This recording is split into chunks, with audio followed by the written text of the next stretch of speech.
See, the thing is कि all I want from like starting from the very basics is एक person हो, वो healthy हो, physically भी, emotionally भी healthy हो, right?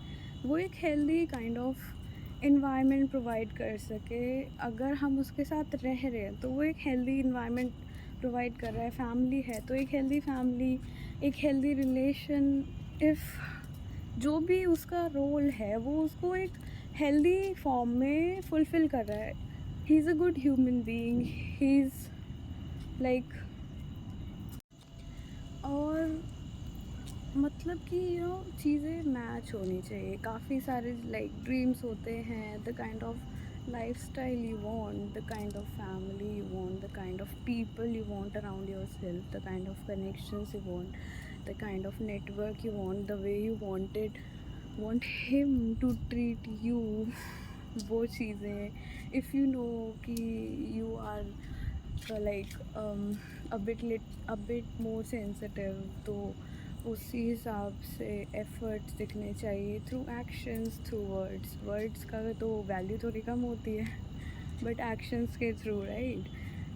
तो बेसिकली क्या है ना कि एक दूसरे को सपोर्ट करना है हर तरीके से, इमोशनली भी अवेलेबल रह के, सुन के, समझ के.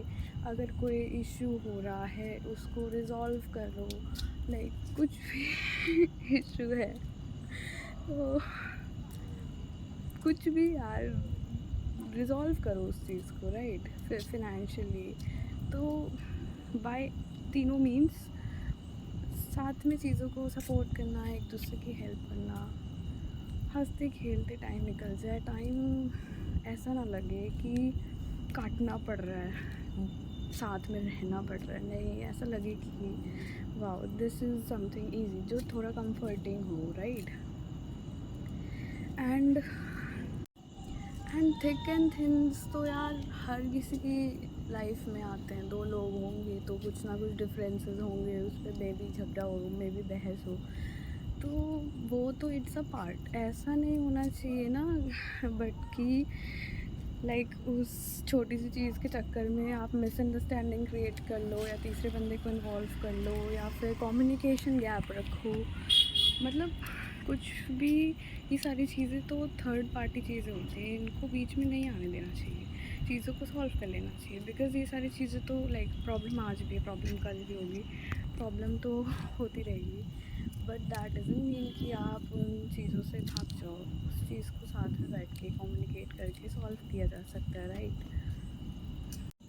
It's the one of the biggest decision, और सबसे डिफ़िकल्ट भी होता है, choosing the right person. And specially when you are very sensitive, when you are a very different kind of soul, तो चीज़ें थोड़ी सी और कॉम्प्लिकेटेड हो जाती है. क्योंकि टॉकिंग अबाउट मी, मैं थोड़ी सी I am into literature, and I'm into poetry, I'm into writing. I have something emotional going on in my mind always. I am childlike and I am, you know, creative as well. तो क्या होता है कि imaginative person जो होते हैं plus sensitive भी हो गए, तो फिर उनकी एक्सपेक्टेशंस ही अलग होती है. फिर वो उन रोमांस पोइट्री में ही जीते हैं, राइट? तो उनके एक्सपेक्टेशंस को फुलफ़िल तो 101% कोई नहीं कर सकता. बट या you can show efforts, you can show कि yes you are trying by giving time, by communicating, by gifts दे के, सरप्राइजेस दे के, या कुछ भी अच्छा सा वेकेशन प्लान करके, anything like that. Like career, इसमें भी फ़िल्टर करना पड़ता है सबसे पहले. Like if you have 10 people, for example, if you have 10 people in your, there are 10 fishes in the pond, sorry. तो उसमें से सेग्रीगेट करना पड़ेगा कि कौन सी फ़िश लाइक रियल है, कौन सी रियल नहीं है, कौन सी इज़ इनटू रियली यू, और कौन सा सिर्फ like is not relate to you, कौन सा लॉन्ग टर्म जाना चाहते हैं, कौन सा शॉर्ट टर्म जाना चाहते हैं, व्हाट यू वांट। उसके बाद लाइक 4 मान लो कि are very serious about you, उसके बाद भी बहुत सारी चीज़ें जो मैंने बिगनिंग में गई थी वो सारा सब कुछ देखना पड़ेगा कि एक दूसरे के साथ कितने कंपैटिबल हैं, एक दूसरे की लाइफ, मतलब हम दोनों एक ही रास्ते पे चल रहे हैं, एक ही डेस्टिनी है, एक ही डेस्टिनेशन पे जाना है, तब तो इट्स ईजी। वरना अगर तुम्हें ऊपर जाना है उसे नीचे जाना है तो इट्स वेरी डिफ़िकल्ट, राइट। तो उसमें से मान लो कि 4 are like genuine people, 4 of them are genuine, तो उसमें से भी 2 को निकाल दिया कि उनका गोल कुछ अलग है या उनका रास्ता ही अलग है, उनका डेस्टिनेशन ही अलग है। उसमें भी 2 लोग बच गए। देन ऑल्सो देखना पड़ेगा ना कि व्हाट यू वांट, तुम्हारे को क्या लाइक तुम्हारे क्या प्रायोरिटीज़ हैं और उस बंदे की क्या उस पर्सन की क्या प्रायोरिटीज़ हैं, राइट। अगर दोनों की प्रायोरिटीज़ मैच कर रही है, सारी चीज़ें तो मैच खैर नहीं करती, बट काफ़ी हद तक चीज़ें मैच कर रही लग रहा है कि हाँ भाई ज़िंदगी हंसते खेलते निकल जाएगी, कम्युनिकेशन बराबर है, अंडरस्टैंडिंग बराबर है, आपस में प्यार मोहब्बत से रह सकते हैं, ज़्यादा टॉक्सिक नहीं हो रहा है, झगड़ा मारपीट गाली गलौज तक, तो फिर कंसीडर कर सकते हैं। फिर इनिशियली 1 साल 2 साल देते हैं समझने में, एक दूसरे को टाइम लगता है, उसके बाद थोड़ा सा मे बी क्लोज आ जाएंगे 3rd ईयर तक, राइट। तो एक अलग लेवल पे चीज़ें होंगी।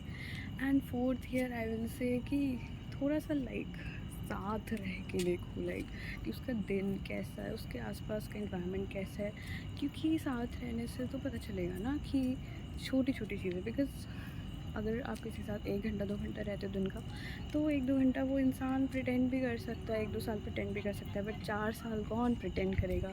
एंड साथ में रहोगे स्पेशली तब, तो फिर ये बात है, तब पता चल जाएगा कि छोटी बड़ी क्या चीज़ें हैं, तब ज़्यादा बेटर जजमेंट पास कर पाओगे। एंड उन 4 सालों में वो पर्सन आपके साथ कैसा बिहेव कर रहा है, आपके देखो खुशी में तो सभी खुशी ढूंढ लेते हैं, बांट लेते हैं, but at the bad time, at the sad time वो इंसान आपको किस तरीके से हैंडल करता है, the kind of person you are. सबसे पहले तो तुम्हें पता होना चाहिए कि तुम किस टाइप के पर्सन हो। सेकेंडली तुम्हें पता होना चाहिए कि तुम्हारी प्रायोरिटीज़ क्या हैं, तुम्हें क्या चीज़ चाहिए, तुम किस चीज़ को प्रायोरिटाइज़ कर रहे हो, फैमिली को, फ्रेंड्स को, हेल्थ को, XYZ, राइट। उस हिसाब से वो फ़िल्टर्स लगा के एक पर्सन देखना, फिर उसके साथ from the very beginning, from stranger to someone like to friend, to close friend, to into relations, into like कि हाँ उसके बाद हम सोच सकते हैं 4 साल अगर सब कुछ सही रहा कि हाँ अब इस चीज़ को हम परमानेंट कर सकते हैं, इस पर्सन के साथ लाइफ इजी रहेगी। The right person will always try to comfort you in any ways, will make you happy, will try to make you happy, right। and उसके साथ लाइफ थोड़ी इजी लगेगी, ठीक है, क्योंकि वो एफ़र्ट्स डालेगा। अगर कोई पर्सन एफ़र्ट्स डालता है ना तो दिखता है यार, किसी को वी कांट फोर्स, राइट। तो किसी को डालना है एफ़र्ट्स तो वो डालेगा, एफ़र्ट्स डाल रहा है दैट मीन्स कि हाँ सही ट्रैक पे गाड़ी चल रही है। तो ये चीज़ें हैं, और भी बहुत सारी चीज़ें हैं। The kind of person you are, emotional, sensitive और एग्रेसिव और moody, the kind of priorities you have, family, kids, husband, wife, health, fitness, lifestyle, career, right। उस हिसाब से एक पर्सन जो कि आपको हैंडल कर सके आपके mood swings and all that stuff. Mood swings I mean कि all the positive and negative side में वो आपको सपोर्ट कर सके हर तरीके से, मतलब आप एक दूसरे को सपोर्ट कर सको हर तरीके से। तो वो चीज़ें हैं, इस तरीके से यू कैन फाइंड समवन कि जिसके साथ आप फाइनली सेटल हो सकते हैं। अदरवाइज़ यार चीज़ें ना हमेशा अपने हिसाब से नहीं चलती, थोड़ा ऊपर नीचे हो जाता है, पर इतना ऊपर नीचे नहीं होना चाहिए कि उस थोड़े से चक्कर में इतने कलेश हो जाएँ कि अलग separation and all that. Because अगर इंसान सेंसिटिव होगा एंड सेपरेशन हो गया तो वाट लग जाएगी, राइट? और फिर वो आगे ट्रस्ट नहीं कर पाएगा किसी पे, और फिर उसके लिए आगे ना डिफ़िकल्ट हो जाएगा किसी को भी वो, क्योंकि हार्शली जज करेगा at least at the initial level. और ये सारी चीज़ें उसके माइंड में डाउट्स आ जाएंगे कि ये भी लास्ट टाइम की तरह तो नहीं होगा एंड ऑल दैट स्टफ। तो ये सारी चीज़ें हैं। अदरवाइज़ क्या चाहिए यार, हंसते खेलते एक दूसरे को सपोर्ट करते, प्यार मोहब्बत से सब कुछ निकल जाए ज़िंदगी। अच्छी लाइफ, एक अच्छी लाइफस्टाइल, एक अच्छी फैमिली, एक नॉन टॉक्सिक एनवायरनमेंट, और सब कुछ यू नो कोशिश कर सकते हैं कि अच्छा हो।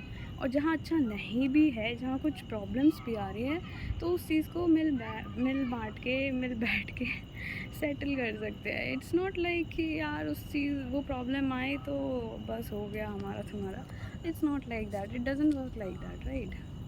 अगर एफ़र्ट्स दोनों साइड से हैं, दोनों साइड से चीज़ें हैं, तो दोनों साइड से कम्युनिकेशन करके, दोनों साइड से गिफ्ट्स ये वो कुछ न कुछ प्लान करके चीज़ें स्टेबल हो सकती है, राइट? तो ये सारी चीज़ें थी तो मेरे माइंड में 1 लाख से ज़्यादा चीज़ें चलती है विदिन अ सेकेंड। हर चीज़ को बोल नहीं सकते, हर चीज़ को बता नहीं सकते, बिकॉज़ कैमरा खोलते हैं तो थोड़ा सा कॉन्शियस हो जाते हैं, अकेले बोलते हैं तो ज़्यादा चीज़ें बोल देते हैं। एंड यहाँ पे it's not about me, it's about everyone. तो वो भी फिल्टर लग जाता है तो प्रॉब्लम हो जाती है।